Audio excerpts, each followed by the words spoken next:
everyone, Natasha here. I'm just going to introduce you to a new product that I have received in the post today called the Symptom Cycle Chart.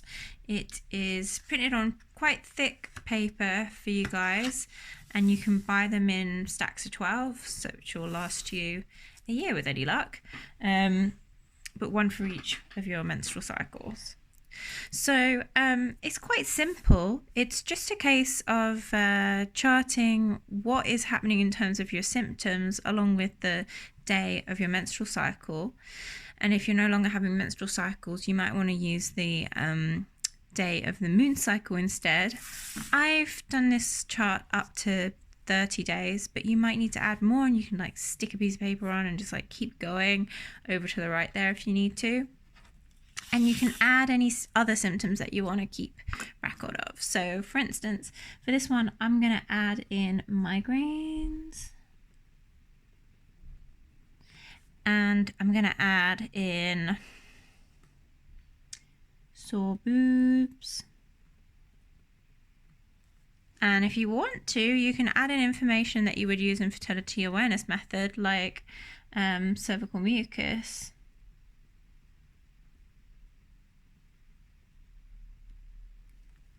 Okay, and then to fill this out, there are a few different things you can do.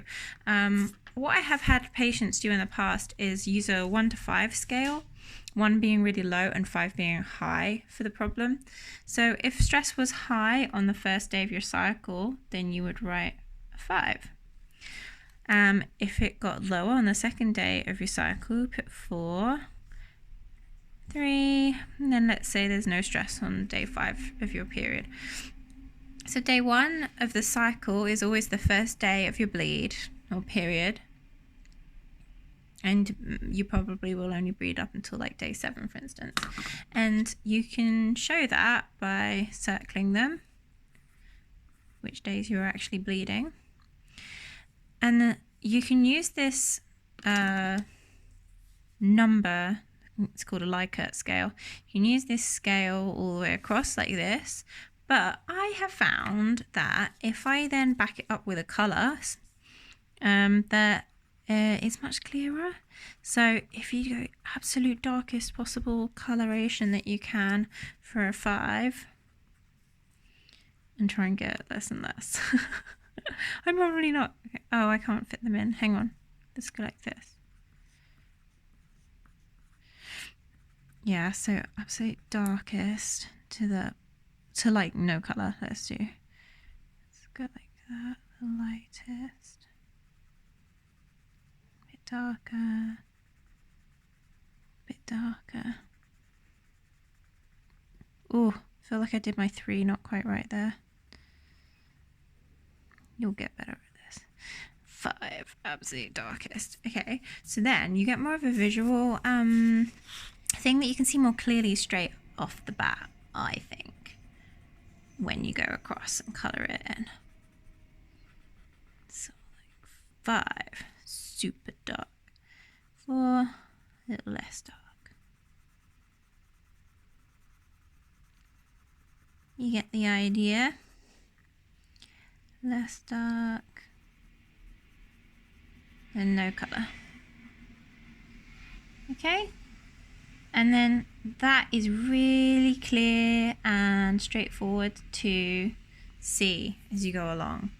And you're going to do the same with all these things. So, for instance, probably with sleep. So if I had a really good night's sleep, then I'm going to write... I suppose I could turn the scale the other way around for this. So if I have a really good night's sleep, I'm going to put a 0. Because that's good. If I had a really bad night's sleep, I'm going to write 5. For moods, you might want to use smiley faces here. So some people like to do, oh, I was happy, or I was sad and crying. I was angry, etc. across like that. Or you can say that 5 is your most sad, with crying,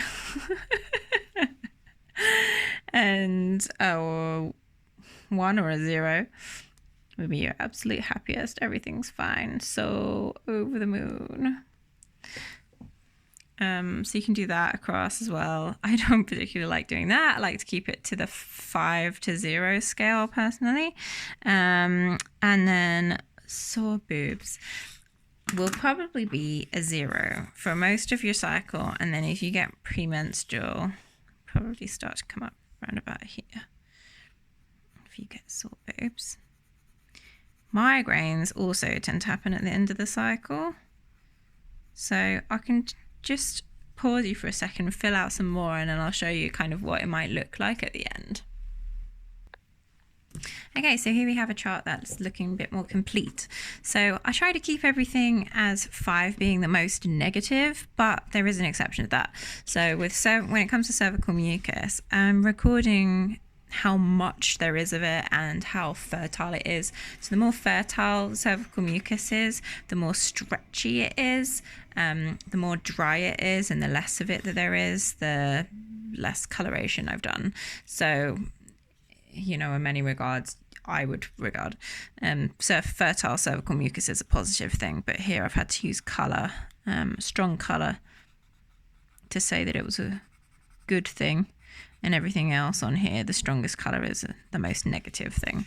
So I have quite high stress on the first day of my cycle. Probably if I'm high stress on the first day of my cycle, it's because I'm in pain. So I'm going to add that in. And if it is actually like me, then that pain goes away immediately. But also this person was experiencing a migraine, and then their stress levels gradually drop off as they stop having their period, and their mood improves, like they're happy, they're sleeping well, nothing to report basically in kind of the spring time of their cycle. And then as they go further along, they get towards ovulation, the cervical mucus is getting more fertile, but a stressful event happens on day 14 of their cycle, which makes them angry.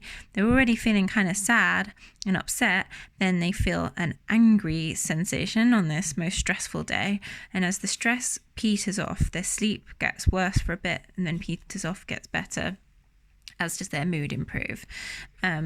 So this here, usually during your most fertile phase during ovulation, is when you also tend to be feeling quite happy and good and full of life and energy.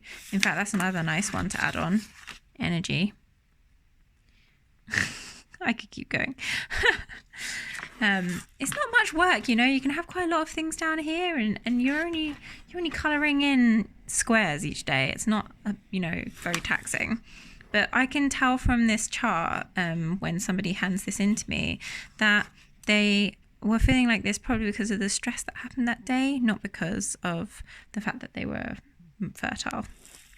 And then towards the end of the cycle, they get sore boobs and they experience a migraine, which will probably continue into the first day of the next cycle.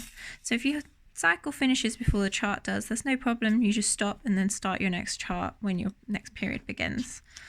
And it's as simple as that. If you do start experimenting with supplements or any kind of medication to improve some of these symptoms, then you just add them on the bottom and you write down when you took them. You can just do X's for that if you want, or just fill it in with a colour. So I hope that that's super simple. It's been shown that just keeping chart of your cycle like this, along with symptoms, can improve the symptoms, because if you know that something is literally just cyclical and then it comes and goes with your cycle, your experience of pain or whatever symptom it is improves. So get to charting one way or the other. This is my most simple but also very informative way of charting. So thanks for tuning in, and I'll see you again.